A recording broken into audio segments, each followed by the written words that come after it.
Well, for more on this, we go to John Sidolides, a geopolitical strategist from Trilogy Advisors. John, nice to have you with us tonight. Is this a new age arms race that we're looking at?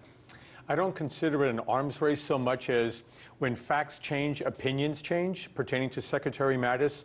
And the sense now is that Russia is retaining the ability to use low-yield nuclear weapons to thwart a possible conventional operation in the event of a U.S.-Russia conflict.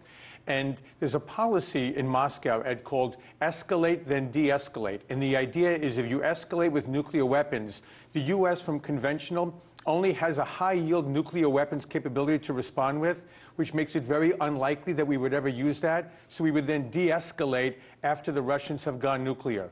What Mattis is looking to do is to give the U.S. more options in order to more credibly deter any type of use of nuclear weapons by the Russians. This would also localize the attack a lot more and not be as massive. Isn't that true? And also a lot more mobile with the fact that cruise missiles would be involved. Well, the first thing to keep in mind is the objective is to deter the use of any nuclear weapons. Nobody wants to cross that threshold, at least nobody on the U.S. side. And so the idea is if you have a more credible deterrent capability or a retaliatory capability to show the other side that you are able to respond in kind without escalating to an all-out strategic nuclear exchange, it makes the first act less likely to occur. Is this a reaction by the United States to what China and Russia has done with their military arsenal? It seems very much the case. There's been a very significant upgrading and modernization of both the Chinese and Russian nuclear capabilities as well as their larger militaries.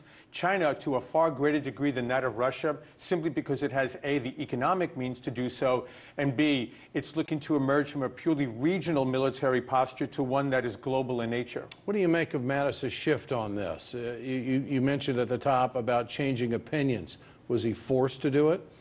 I have no idea what discussions take place between the President and the Secretary of Defense, but from what we know about Secretary Mattis, I don't think he's a guy that can be forced to do anything. I think he looks at the facts and says, okay, if this changes, then maybe we adapt to new circumstances. They need money to do this. How crucial is that with everything that's going on Capitol Hill? Nothing gets done without money in Washington, Ed. Well, are they going to be able to make this transition with the way the continuing resolutions and all these stopgaps are there and not the full funding that what the military has been asking for? Now the president, of course, is pushing hard for the full funding and a budget of over $700 billion. Is this going to be able to make that transition? I don't think that's going to be dependent on what happens this week or by March with the continuing resolution. And then it's $700 billion for FY 2018 and about $716 for FY 2019. But this is now laying the groundwork for a change in American doctrine in the event of a possible conflict with a superpower. Major finger pointing going back and forth between Russia and the United States on who broke the treaty and who's paying attention to it. Is there validity to Vladimir Putin saying that the United States put missiles on the border of Poland and also Romania? The U.S. has put its defensive missile system in Europe mostly to defend against a potential Iranian breakout.